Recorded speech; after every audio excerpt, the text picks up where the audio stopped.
Hari Kiamat. Teori penciptaan dalam Islam mengatakan bahwa Tuhan menciptakan alam semesta ini dalam waktu 6 hari atau 6 masa, dan manusia pertama yang diciptakan adalah Adam dan Hawa. Namun kemudian iblis yang merasa iri dengan Adam menipu Adam sehingga Adam melanggar larangan Tuhan untuk tidak memakan buah huldi yang ada di surga.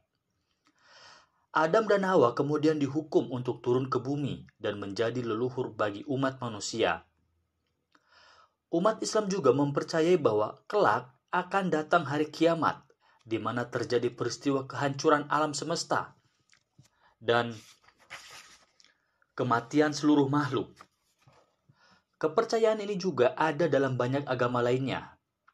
Dalam Islam, hari akhir zaman ini dikenal dengan istilah Yaumul Qiyamah atau hari kebangkitan, Yaumul Mahsyar atau hari berkumpul, dan Yaum ad-Din atau hari penghakiman.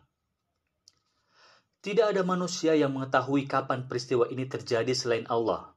Bahkan Nabi pun tidak mengetahuinya. Setelah kiamat terjadi, orang-orang yang benar akan diganjar dengan kesenangan di jannah atau di surga, sementara yang jahat akan dihukum di dalam neraka.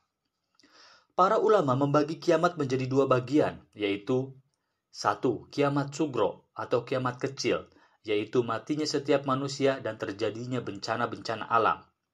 2. Kiamat kubro atau kiamat besar, yaitu hancurnya seluruh alam semesta. Meskipun manusia tidak mengetahui kapan terjadinya, tapi terdapat berbagai tanda, hingga 100 tanda yang disebutkan dalam sunnah dan Al-Quran mengenai kedatangan akhir zaman ini. Di antara tanda-tanda tersebut adalah waktu akan berlalu dengan cepat, perang dan pembunuhan menjadi lazim di antara manusia, merebaknya pencurian, perzinahan, mabuk-mabukan, penipuan, dan kejahatan di antara manusia, munculnya bangunan-bangunan besar seperti istana, perang besar antara orang-orang Muslim dengan orang-orang Yahudi di Palestina yang mengakibatkan kekalahan total orang-orang Yahudi. Imam Mahdi dan Nabi Isa akan muncul dan memimpin umat Islam mencapai kemenangan di seluruh dunia dan lain sebagainya. Selain tanda-tanda kecil di atas, juga akan ada tanda-tanda besar saat hari kiamat sudah di depan mata, yaitu matahari akan terbit di sebelah barat, munculnya Dajjal, turunnya Isa Al-Masih, munculnya Imam Mahdi, keluarnya Ya'juj dan Ma'juj, dan binatang Dabat Al-Ard. Adapun mengenai prosesi hari kiamat ini dikatakan adalah sebagai berikut. 1. Ditiupnya trompet pertama yang mematikan semua manusia di muka bumi. 2. Ditiupnya trompet kedua yang menandai kebangkitan semua makhluk. 3. Penantian akan penghakiman oleh seluruh umat manusia dalam sebuah proses yang dikatakan akan berlangsung selama ribuan tahun di bawah matahari yang membakar. 4. Penghakiman atas seluruh umat dimulai. Surga dan neraka. Setelah hari kiamat dan hari penghakiman selesai, kaum muslim percaya bahwa Allah Subhanahu wa Ta'ala akan memberikan ganjaran kepada orang-orang yang benar berupa kenikmatan di alam surga atau jannah. Sedang bagi mereka yang jahat akan dihukum ke dalam neraka atau nar. Surga digambarkan sebagai tempat yang sangat indah yang mengalir sungai-sungai di dalamnya. Di dalamnya penuh dengan taman-taman dan mata air yang mengalir. Penduduk surga duduk saling berhadapan di atas ranjang dari emas dan diberi perhiasan dengan gelang-gelang dari emas dan mutiara, dan pakaian mereka adalah sutra halus dan sutra tebal. Di surga itu, mereka memperoleh buah-buahan dan memperoleh apa yang mereka minta. Dalam Islam, dikenal adanya 7 lapisan dan nama-nama surga, yaitu Jannatul Firdaus, yaitu surga yang terbuat dari emas merah. Jannatul Aden, yaitu surga yang terbuat dari intan putih. Jannatul Naim, yaitu surga yang terbuat dari perak. Jannatul Khulud, yaitu surga yang terbuat dari marjan yang berwarna merah dan kuning. Jannatul Ma'wa, yaitu surga yang terbuat dari zabarjud hijau. Darussalam, yaitu surga yang terbuat dari yakut merah. Dan Darul Qarar, yaitu surga yang terbuat dari emas merah.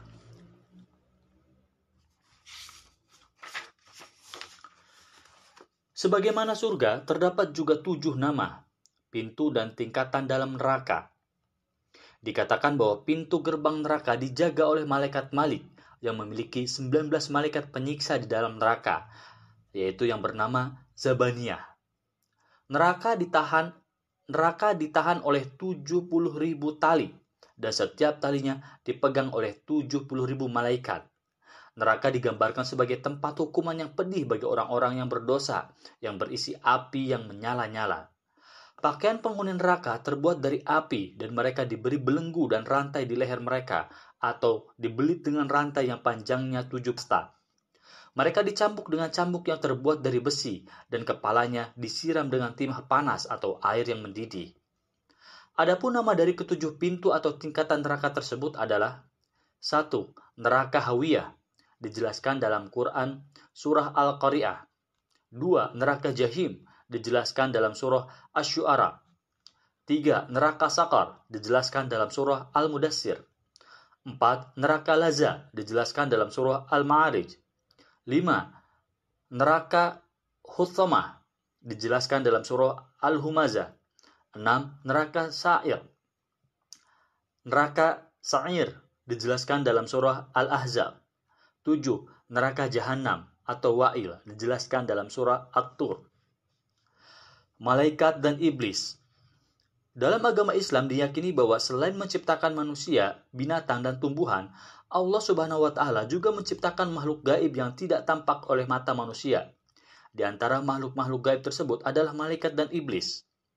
Malaikat berasal dari bahasa Arab malaikah, yang merupakan kata jamak dari malak, yang berarti kekuatan. Malaikat adalah makhluk yang tercipta dari nur atau cahaya yang diciptakan oleh Allah dengan mengemban tugas tertentu, baik di bumi, di langit, maupun di surga. Malaikat digambarkan sebagai makhluk cahaya. Ada yang memiliki sayap, namun ada juga yang tidak. Namun ada juga yang memiliki banyak sayap, dan ada juga yang memiliki sayap raksasa yang membentang dari barat hingga timur. Bahkan dalam beberapa hadis dikatakan bahwa malaikat Jibril memiliki 600 sayap. Israfil memiliki 1.200 sayap, dan malaikat Hamalat al-Arsh atau malaikat penjaga arsy Allah memiliki 2.400 sayap, di mana satu sayapnya menyamai 1.200 sayap Israfil. Jumlah malaikat sangat banyak dan tak terhitung. Manusia biasa tidak bisa melihat wujud malaikat, namun para nabi termasuk Nabi Muhammad SAW mampu melihat malaikat bahkan lebih dari sekali, yaitu saat menerima wahyu dan saat Isra Mi'raj. Adapun nama dan tugas dari sebagian malaikat tersebut adalah sebagai berikut. Malaikat Jibril, pemimpin para malaikat yang bertugas menyampaikan wahyu dan mengajarkannya kepada para nabi dan rasul, disebut juga dengan nama Ruh Al-Quds atau Ruh Al-Amin. Malaikat Mikail, malaikat yang bertugas membagi rizki kepada seluruh makhluk. Malaikat Israfil, malaikat peniup sangkakala pada hari kiamat. Malaikat Mungkar dan Nakir, malaikat pemeriksa amal manusia di alam barzah. Malaikat Israel, malaikat pencabut nyawa seluruh makhluk. Malaikat Ridwan, malaikat yang bertugas menjaga pintu surga. Malaikat Malik, malaikat penjaga neraka dan pemimpin para malaikat Zabaniyah. Malaikat Zabaniyah, yakni 19 malaikat penyiksa dalam neraka yang bengis dan kasar. Malaikat Hamalat al-Arsh dan malaikat Hafun, para malaikat yang menjaga arsy sambil bertasbih. Malaikat Hafazah, para penjaga, yaitu Kiroman Katibin, para malaikat pencatat yang ditugaskan mencatat amal manusia, dan malaikat Mu'aqibat, atau para malaikat yang selalu menjaga manusia. Kemudian malaikat Qarin, para malaikat pendamping manusia yang bertugas membisikkan kebenaran dan kebaikan.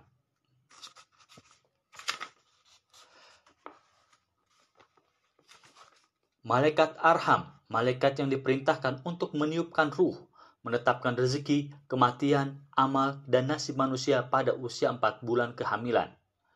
Malaikat Rahmat, para malaikat penyebar keberkahan, rahmat, permohonan ampun, dan pembawa roh orang-orang saleh. Malaikat Azab, para malaikat pembawa roh orang-orang jahat. Malaikat penjaga pintu langit, 7 malaikat yang menjaga 7 pintu langit. Mereka diciptakan oleh Allah sebelum Allah menciptakan langit dan bumi.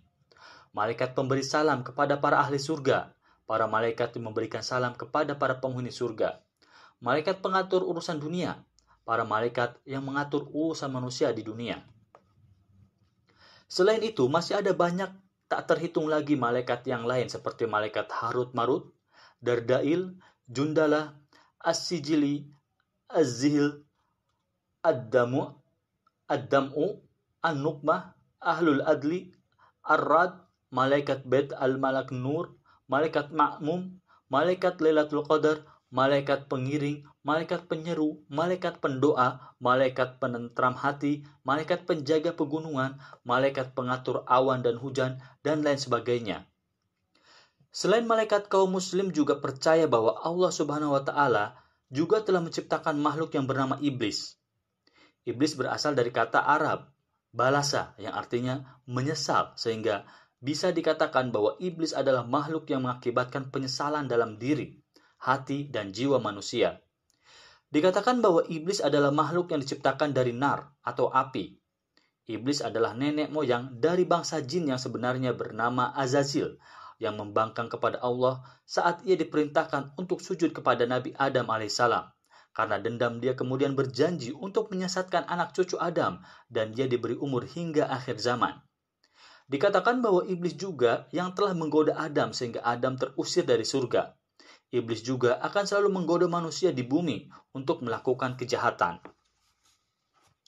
Menurut Imam Al-Ghazali, bahwa iblis sebelum dikutuk karena membangkang namanya disebut sebagai Al-Abid atau ahli ibadah di langit yang pertama. Di langit yang kedua, ia disebut Az-Zahid. Di langit ketiga, namanya disebut Al-Arif. Di langit keempat, namanya adalah Al-Wali. Di langit kelima, namanya disebut At-Taqi. Di langit keenam, namanya disebut Al-Kazin. Di langit ketujuh, namanya disebut Azazil. Azazil dahulunya juga menjadi Sayyidul Malaika atau penghulu atau pemimpin malaikat, dan Khazinul Jannah atau bendahara surga, juru kunci surga, penjaga pintu surga. Dalam kitab tafsir Syawi, dalam tafsir surah Al-A'raf disebutkan bahwa iblis itu adalah bapak moyangnya jin dan setan.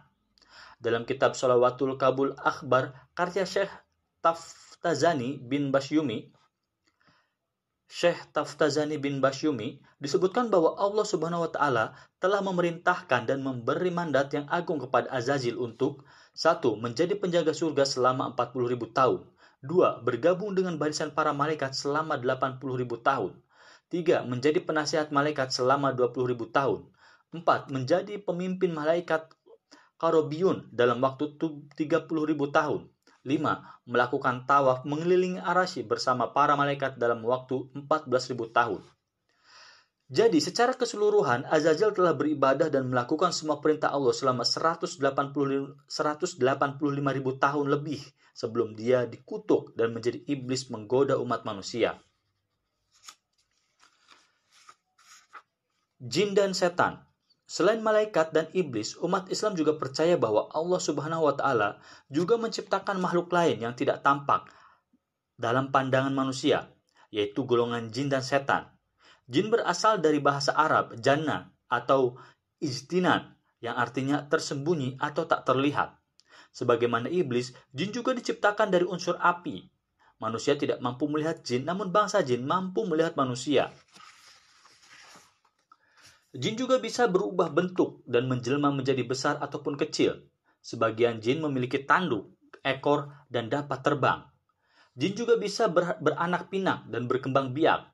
Bangsa jin juga suka tinggal di tempat-tempat yang kotor dan lembab, serta suka tinggal di tempat-tempat yang sepi seperti kuburan, rumah kosong, gua, gunung, laut, padang pasir, pohon, serta batu-batu besar. Bangsa jin juga menganut dan memiliki agama atau kepercayaan tertentu. Jin muslim suka tinggal di dalam masjid. Nabi Muhammad SAW juga pernah didatangi oleh utusan dari bangsa jin. Bahkan dalam Al-Quran juga terdapat sebuah surah yang membahas tentang jin, yaitu surah Al-Jin. Banyak ahli sihir hitam yang bekerja sama dengan golongan bangsa jin untuk melakukan praktek-praktek jahat seperti tenung, teluh, santet, dan sebagainya. Adapun setan berasal dari kata Arab asyaiton yang artinya tersesat atau jauh. Orang kebanyakan beranggapan bahwa setan adalah roh-roh jahat. Namun, kata setan pada dasarnya memiliki arti sebagai kata sifat yang bisa digunakan kepada makhluk dari golongan jin, manusia, dan hewan. Menurut Ibn Katsir, setan adalah semua hal yang muncul dari tabiat kejelekan atau kejahatan. Dalam Al-Quran ayat ayat 112 dikatakan bahwa Allah menjadikan setan dari kalangan jin dan manusia. Dari sini bisa dikatakan bahwa semua sifat jahat, durhaka, dan jauh dari kebaikan adalah sifat setan. Setan tidak hanya berasal dari golongan jin yang tidak tampak, tapi juga berasal dari golongan manusia. Semua manusia yang jahat sebelum dia berubah dan bertobat, dengan demikian juga bisa dikatakan sebagai setan berdasar dari etimologi dan ayat di atas. Islam tasawuf. Dalam Islam, aliran yang khusus mempelajari tentang hal yang bersifat spiritual, esoteris, dan transenden disebut dengan nama tasawuf atau sufisme.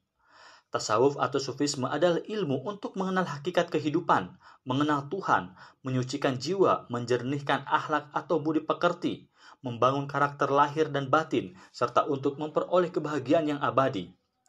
Sufisme merupakan sebuah konsep dalam Islam yang didefinisikan sebagai bagian dari ilmu batin dan dimensi mistis dalam Islam.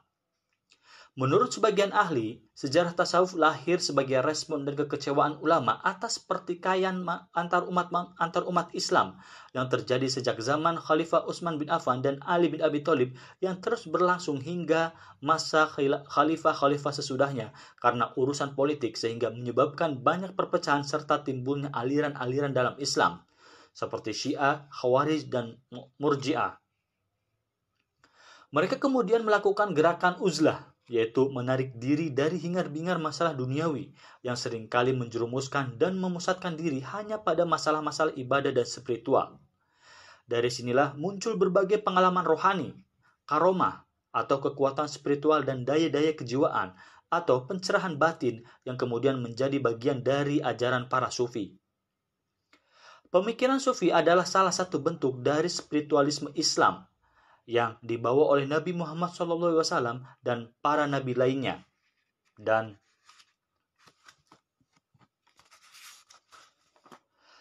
sekarang tradisi ini sudah tersebar ke seluruh belahan dunia dengan berbagai macam alirannya. Akar kata dari sufi dalam bahasa Arab adalah safa, yang berarti kemurnian.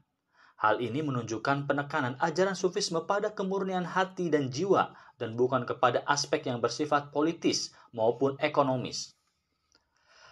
Dan karena sifatnya yang seolah menjauhi keduniawian dan perebutan kekuasaan, maka seringkali sebagian aliran Islam yang lain, terutama aliran Islam politik, menganggap aliran sufi sebagai sesat dan memperlemah semangat jihad dan perjuangan Islam. Dari berbagai ormas dan paham keagamaan yang berkembang di Indonesia, Nahdlatul Ulama mungkin adalah yang paling akrab dengan ilmu dan tradisi tasawuf ini.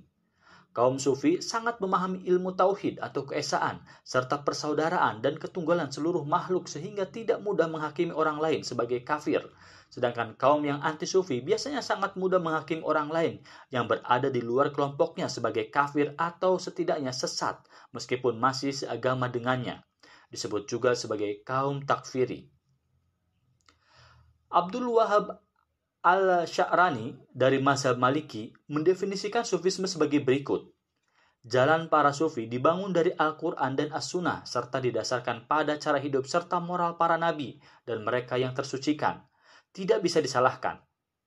Gerakan tasawuf dipelopori oleh Hasan al-Bashri pada abad kedua Hijriah, kemudian diikuti oleh figur-figur lain seperti Sufyan ats-Tsauri, Rabi'ah al-Adawiyah, Imam Ghazali, dan lain-lain. Konsep pemikiran sufi menyatakan bahwa terdapat 4 tahapan dalam hal ilmu keislaman atau ketuhanan, yaitu syariat, tarikat, hakikat, dan ma'rifat.